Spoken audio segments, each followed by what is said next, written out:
देश का liberal gang एक बार फिर कोरोना के टाइम में देश में अफरा तफरी और भय का माहौल बनाने में लगा हुआ है। दिल्ली के मुख्यमंत्री केजरीवाल लगातार समाचारों में बने रहकर 5-5 मिनट में विज्ञापन में आकर हर बार लोगों को बता रहे हैं, पूरे देश और दुनिया के लोगों को यह जता रहे हैं कि भारत में बहुत भारी ऑक्सीजन की किल्लत है, दवाइयों की किल्लत है, बेड खत्म हो गए हैं। वो हर 15 मिनट में आकर टीवी पे बता रहे हैं कि इस समय हालत खराब है। जबकि नरेंद्र मोदी जी जो देश के प्रधानमंत्री हैं, वो अपने उद्बोधन में कह के गए हैं कि भय का माहौल क्रिएट ना करें। आप देख लीजिए रिकवरी रेट इस समय कितना है, जो लोग हॉस्पिटल में आ रहे हैं वो ठीक होकर भी जा रहे हैं। ये बात अलग है कि सेकंड वेव है पूरे देश में, इसकी वजह से बहुत सारे मरीज प्रतिदिन आ रहे हैं जिनकी संख्या लाखों में है। तो ऐसे में दिल्ली कोई देश से बाहर नहीं है, दिल्ली भी एक राज्य है, वहां भी 25 से 30 हजार पेशेंट रोज नए केस आ रहे हैं। लेकिन महाराष्ट्र में वो रेशो और ज्यादा है और इससे भी ज्यादा, यानी 60 हजार नए केस आ रहे हैं। और इसलिए केंद्र सरकार ने ये एक योजना बनाई है कि जो टॉप प्रायोरिटी पर जहां सबसे ज्यादा केस हैं उनको पहले ध्यान में दिया जाएगा। और उसमें आपको बताएं, दिल्ली का नंबर 6वां आता है, क्योंकि महाराष्ट्र के बाद यदि कोई सबसे ज्यादा केस कहीं है तो वो उत्तर प्रदेश है। और इस हिसाब से ऑक्सीजन कहां किस प्रदेश को ज्यादा चाहिए उसकी प्रमुखता से लिस्ट बनाई गई है और केंद्र सरकार उस योजना में लगा हुआ है। आपको ध्यान होगा पिछले ही दिनों केंद्र सरकार की तरफ से महाराष्ट्र में जो केस बढ़ रहे हैं उसको देखते हुए बाकायदा एक ऑक्सीजन ट्रेन चलाई गई, यानी लगभग पूरी की पूरी एक ट्रेन में कई ट्रक यानी टनों ऑक्सीजन ट्रेन के द्वारा वो बिना रुके ट्रेन चली थी ग्रीन कॉरिडोर बनाकर, और उस ट्रेन को बाकायदा सीधा महाराष्ट्र पहुंचाया गया था और महाराष्ट्र के अनेक हॉस्पिटलों में उसकी सप्लाई की गई थी। वहां केस ज्यादा हैं। दूसरे नंबर पर जो हमारा स्वास्थ्य मंत्रालय है उसके आंकड़ों के अनुसार उत्तर प्रदेश है, केरल है, ऐसे राज्यों में प्राथमिकता दी जा रही है और दिल्ली को भी उसकी जरूरत के अनुसार ऑक्सीजन दी जा रही है। लेकिन ये जो दिल्ली की सरकार है, ये पहला ऐसा मुख्यमंत्री है अरविंद केजरीवाल जो टीवी और ट्वीट्स पे आकर लगातार अपडेट दे रहे हैं और एक तरह से ये सिद्ध करने की कोशिश में हैं कि हम तो सब ठीक थे, हमारे हॉस्पिटल तो वर्ल्ड क्लास थे, हमारे पास सारी व्यवस्थाएं अच्छी थी। अभी एक हफ्ते पहले तक केजरीवाल बोल रहे थे हमारे पास पर्याप्त ऑक्सीजन का भंडार है, हमारे पास बेड्स की कमी नहीं है, हमारे तो हॉस्पिटल भी वर्ल्ड क्लास हैं।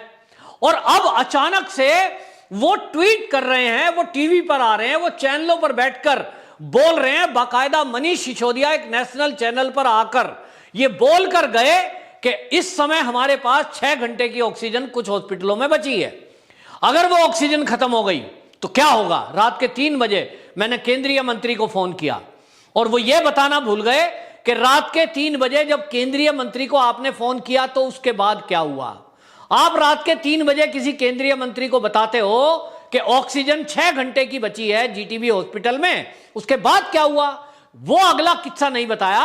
उसके बाद हुआ ये कि उत्तर प्रदेश जो कि दिल्ली से लगा हुआ क्षेत्र है और वहां का जो इंडस्ट्रियल एरिया है मोदी नगर, जो दिल्ली से 30 किलोमीटर की दूरी पर है, वहां केंद्रीय मंत्रालय की तरफ से व्यवस्था की गई और मोदी नगर से दिल्ली के जीटीबी हॉस्पिटल में तुरंत ऑक्सीजन मुहैया कराई गई।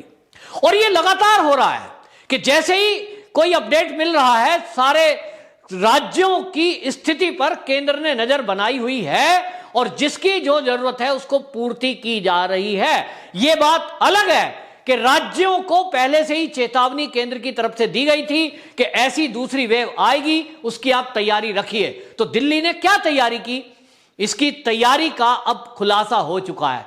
राज्यों में क्या स्थिति हो गई कि ये दिल्ली जो है पहला ऐसा राज्य है, मनीष सिसोदिया जी यहां के उप मुख्यमंत्री हैं, वो रिपब्लिक चैनल पर आकर बाकायदा बोल के गए कि हमारे पास ऑक्सीजन का कोई दिल्ली में प्लांट नहीं है और हमारे पास हालत ये है, वो ये बोल के गए कि 30% जो मरीज हैं वो बाहरी राज्यों के हैं। इसका मतलब वो ये कह रहे थे और कह रहे थे वो कि हमारे पास क्योंकि यूपी के पेशेंट हैं, हरियाणा के पेशेंट हैं, इसलिए हमारा ऑक्सीजन का कोटा बढ़ाया जाए। तो भाई ऐसा मुझे बताओ मनीष सिसोदिया जी, मैं दिल्ली के मुख्यमंत्री जी से भी पूछना चाहता हूं, ऐसा कोई भी राज्य बताओ कि जहां दूसरे राज्य के मरीज भर्ती ना होते हों अड़ोस पड़ोस बॉर्डर एरिया के लगने वाले लोग कहां जाते हैं? मान लीजिए आप हरियाणा है, हरियाणा का बॉर्डर एरिया राजस्थान से लगता है, तो जो राजस्थान के बॉर्डर एरिया के 20-30 किलोमीटर के दायरे में रहने वाले लोग हैं, वो बड़ा हॉस्पिटल समझकर हरियाणा के बहुत सारे शहरों में आते हैं। उत्तर प्रदेश हरियाणा से लगा हुआ है, इस एरिया से लगे मथुरा के आसपास के लोग मथुरा आते हैं। और ये कौन सी बड़ी बात है? आप हर बार ये कहते हो बाहरी की वजह से बीमारी फैली, बाहरी आए हुए हैं, बाहरियों का हम अरेंजमेंट कर रहे हैं। आपने फिर से यूपी और बिहार वालों को एक तरह से ये कहकर एक अपमान किया है, और आप ये कह रहे हैं 30% हमारे यहां तो बाहरी हैं, हरियाणा और यूपी के लोग हैं, हम उनका इलाज कर रहे हैं। भाई वो बाहरी नहीं है, वो आपके प्रदेश में, दिल्ली में खाने कमाने, नौकरी रोजगार, दुकानदारी करने के लिए आए हुए हैं। वो मूल निवासी होंगे कहीं यूपी के या बिहार के, लेकिन उनको सदियां बीत गई दिल्ली में रहते हुए, 20-20, 30-30 साल से वो दिल्ली में रह रहे हैं। तो दिल्ली में रह रहे हैं तो इलाज कहां कराने जाएंगे? कहीं दिल्ली से बाहर? और दिल्ली के अंदर केंद्र के अपने हॉस्पिटल हैं, राज्य के अपने हॉस्पिटल हैं, तुम अपनी अपनी क्यों गाते हो? केंद्र सरकार के जो अस्पताल हैं उनकी भी तो फैसिलिटी आप ही को मिल रही है, यानी दिल्ली के लोगों को। आप ये क्यों नहीं बोलते कि वो जो केंद्रीय अस्पताल हैं जिसमें एम्स भी है, वो अपने 75% बेड कोरोना के लिए रखे हुए हैं, और अभी तो कैंट एरिया में 500 बेड का हॉस्पिटल बाकायदा वो जो है चालू किया गया है, डीआरडीओ ने चालू किया है। और अभी प्रेस कॉन्फ्रेंस में स्वास्थ्य मंत्रालय ने बाकायदा घोषणा की है कि लगभग 1,500 बेड और तैयार किए गए केंद्र के हॉस्पिटलों में, केंद्र के द्वारा। लेकिन दिल्ली सरकार भी प्रयास कर रही है, उसका भी उल्लेख उन्होंने किया है। लेकिन आप अफरा तफरी का माहौल बनाने में क्यों लगे हुए हो? क्यों अचानक आनन फानन में लॉकडाउन लगा दिया? क्यों ये झूठ फैलाने में लगे हुए हो कि यहां अब 2 घंटे की ऑक्सीजन, 3 घंटे की ऑक्सीजन बची है, अब यहां हालत खराब है?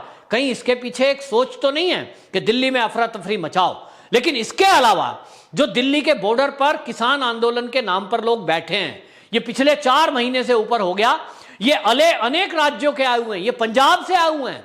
इनके लिए तो आप टेंट लगाते हो, इनके लिए आप मेडिकल कैंप लगाते हो, इनके लिए आप लंगर लगा रहे हो जिसमें हलवा पूड़ी खिलवा रहे हो। तो क्यों? वो पंजाब वालों को तो आपने नहीं कहा कि आप बाहरी हो, भाई कोरोना का काल चल रहा है, ये खत्म करो धरना, यहां से जाओ। नहीं, वो और ट्रॉली की ट्रॉली भर के दिल्ली बॉर्डर पे आ रहे हैं। और केजरीवाल जी पहले देश के मुख्यमंत्री ऐसे बने जिन्होंने बड़े शान से उस किसान आंदोलन के बीच में खड़े होकर कहा कि मैंने आपको जेल में जाने से नहीं रोका है, मेरे से दिल्ली पुलिस स्टेडियम मांग रही थी कि हमें अस्थायी जेल बनाने दो, मैंने नहीं बनाई, मैंने तुम्हें फ्री बिजली, फ्री पानी, फ्री वाईफाई, फ्री मेडिकल सुविधा सारी दी है, लेकिन तुम यहां डटे रहो, जमे रहो। आज क्या हो रहा है इस आंदोलन की वजह से? ये जो किसान आंदोलन वाले पंजाब के लोग आए हुए बॉर्डर को घेर के बैठे हैं, इनकी वजह से जो दिल्ली को होते हुए ऑक्सीजन के ट्रक या दिल्ली में लाए जाने वाले ट्रक वो यहां अटकाए जा रहे हैं, उनको लंबा रन लेके आना पड़ रहा है, यूपी एरिया में या हरियाणा में होकर आना पड़ रहा है, जिसकी वजह से जो ऑक्सीजन हरियाणा से 1 घंटे के अंदर दिल्ली में आ सकती थी उसको आने में 3 घंटे लग रहे हैं। लेकिन केजरीवाल जी, आपको शायद ये किसान आंदोलन सूट करता है, क्योंकि आपको तो पंजाब का चुनाव दिखाई दे रहा है, आपको लग रहा है दिल्ली में तो सरकार मेरी है ही, यहां फ्री बिजली फ्री पानी देकर के मैं मुख्यमंत्री बन गया, अब तो नंबर पंजाब का है। और इसलिए टेलीविजन पर चेहरा चमकाने के लिए 1600 करोड़ रुपया साल में केवल विज्ञापन पे खर्च हुआ है। रेडियो खोल लो तो एफएम में केजरीवाल, टीवी खोल लो तो केजरीवाल, अखबार उठा के देखो तो केजरीवाल। आखिरकार केजरीवाल की इतनी शकल क्यों? क्योंकि उनको चुनाव दिखाई दे रहा है अगले आने वाले कुछ दिनों में, यूपी का, उत्तराखंड का, पंजाब का, 3 राज्यों पे इन्होंने निशाना गड़ाया हुआ है। लेकिन अब अफरा तफरी और झूठ फैलाकर ये लोगों में भ्रम फैला देना चाहते हैं। और इन्हीं के गिरोह के प्रशांत भूषण जो जाने माने वकील हैं, उन्होंने तो एक कदम आगे कदम बढ़ा दिया और एक फेक न्यूज फैलाई। और कितनी नफरत उनके दिमाग में हिंदुत्व को लेकर और इस देश को लेकर है, इसका पता लगता है। प्रशांत भूषण बाकायदा एक फेक लेटर तैयार करते हैं अजीत डोभाल जी के नाम से, जो हमारे देश के एनएसए हैं, और उसमें नाम लिखा है उत्तराखंड के चीफ सेक्रेटरी ओम प्रकाश जी का। और वो ओम प्रकाश जी को पत्र लिखते हैं और उस पत्र में कुंभ को लेकर धन्यवाद है कि कुंभ का आपने ऑर्गेनाइज किया ठीक से, आरएसएस वालों का सहयोग लिया, क्योंकि आप जानते हैं कि आरएसएस ने कुंभ मेले में जो ट्रैफिक की व्यवस्था है उसकी जिम्मेदारी ली थी और पुलिस को यह कहा था कि आप सुरक्षा की व्यवस्था संभालो, ट्रैफिक व्यवस्था को हम संभालेंगे। इसको लेकर इन्होंने एक चाल चली कि उस लेटर में ऐसी लैंग्वेज लिखी, लेकिन उसको अपने ट्विटर हैंडल से ट्वीट करते हुए इस पत्र को लिखा कि चीफ सेक्रेटरी को अजीत डोभाल थैंक यू लिख रहे हैं कि उन्होंने आरएसएस के एजेंडे और हिंदुत्व के एजेंडे को पूरा कुंभ में लागू करने का बखूबी काम किया। इस झूठ को लेकर प्रशांत भूषण के ऊपर एफआईआर हुई और अब प्रशांत भूषण का जेल जाना तय है, क्योंकि इस तरह से एनएसए का नाम लेकर, एनएसए के नाम से फेक लेटर बनाकर झूठ फैलाना एक बहुत बड़ा अपराध है। लेकिन ये ऐसे कोरोना के काल में मजाक बना रहे हैं, क्योंकि कोरोना को लेकर, कुंभ को लेकर भी भ्रम फैला रहे हैं कि ये सारा जो कोरोना फैल रहा है वो कुंभ से लेकर फैला, कुंभ के वजह, मेले की वजह से फैला। कुल मिलाकर सब के सब मिलकर ये इस अफरा तफरी के माहौल में और इस कोरोना की दुखद घड़ी के टाइम में ये केवल राजनीति करना चाहते हैं, जिससे कि मोदी सरकार और बीजेपी की जहां जहां सरकारें हैं उनको बदनाम किया जा सके और किसी तरह ये ठीकरा मोदी के सर फोड़ा जा सके कि ये जो कोरोना फैल रहा है ये मोदी की वजह से फैला, केंद्र सरकार की कमियों की वजह से फैला। कल को कोई अगर केजरीवाल से पूछेगा कि दिल्ली में इतने कोरोना पेशेंटों की मौत क्यों हुई, आप तो कहते थे हमने वर्ल्ड क्लास हॉस्पिटल बनाए हुए हैं, हमारे पास तो मोहल्ला क्लिनिक भी है, उनमें क्यों नहीं अरेंजमेंट था डॉक्टरों का? इसका मतलब आप फर्जीवाड़ा कर रहे थे। जितने आपके जो ये मोहल्ला क्लिनिक है इनके नाम पर कोई अरेंजमेंट नहीं था आपके पास। आपने झूठ क्यों बोला कुछ दिन पहले कि हमारे पास पर्याप्त ऑक्सीजन है, हमारे पास पर्याप्त डॉक्टर हैं, हमारे पास पर्याप्त बेड हैं? तो आप एक दिन कुछ बोलते हो, दूसरे दिन कुछ बोलते हो, ये भ्रम पैदा करके आखिरकार आप केंद्र के ऊपर ठीकरा फोड़ना चाहते हो। क्योंकि अब यदि दिल्ली के अंदर कोई मौतें होंगी, आप ये मौका तलाश रहे हो कि टीवी पे आओ और आप सीधा मुंह बना के बोलो कि देखो जी हमारे डॉक्टर तो पूरी मेहनत कर रहे थे, हमने तो बेड का इंतजाम किया था, मोदी जी ने ऑक्सीजन नहीं भेजी, इसके कारण कुछ मरीज मर गए। ये बहानेबाजी, ये गेंद को इधर उधर करना, ये केजरीवाल जी बाद में करना। अभी कोरोना का काल है, लोग दुख में की घड़ी में हैं, लोगों को मदद चाहिए, ईमानदारी से मदद करिए। राजनीति करने के लिए जिंदगी पड़ी हुई है, मौतों के ऊपर और लाशों के ऊपर राजनीति करना बंद करिए। और ये प्रशांत भूषण जैसे वकील को कहना चाहूंगा कि इस समय आप कुंभ मेले को लेकर जिस तरह का भ्रम की स्थिति फैला रहे हो और सरकार में बैठे हुए जो चीफ सेक्रेटरी लेवल जो आईएएस हैं देश के, उनका नाम लेकर, आप एनएसए का नाम लेकर देश को मतलब बदनाम कर रहे हो कि आरएसएस के एजेंडे को इंप्लीमेंट किया जा रहा है। आरएसएस वो संस्था है जो इस कोरोना की काल में, आपको बता दूं, सेवा भारती नाम का संस्थान है जो आरएसएस की ही ब्रांच है और सेवा का काम करता है, लोगों को हॉस्पिटलों में निःशुल्क ऑक्सीजन की डिलीवरी कर रहा है। केवल आप धरोहर राशि रखिए सिलेंडर की, आप खाली वापस दे दीजिए, गैस की केवल कीमत काटी जाएगी जितनी आपने गैस यूज की। आपको सिलेंडर दे रहा है, दवाइयों का इंतजाम कर रहा है।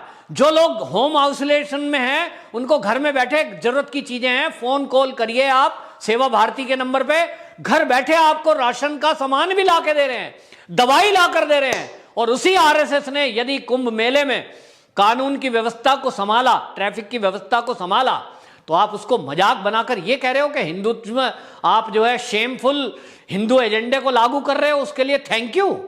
मतलब किस तरह की भाषा इस्तेमाल करते हैं ये सारे गैंग मिल करके, इस देश में अफरा तफरी का माहौल बनाने चाहते हैं। और फिर भी बेशर्मी के साथ ये जो किसान आंदोलन के नाम पे दिल्ली को घेर कर लोग बैठे हैं, उनके साथ आज भी ये खड़े हैं, क्योंकि ये चाहते हैं कि दिल्ली घिरी रहे, इसी तरह अफरा तफरी मची रहे, ये रोग फैलता रहे, ताकि कल को ये केंद्र के ऊपर आरोप लगा सके।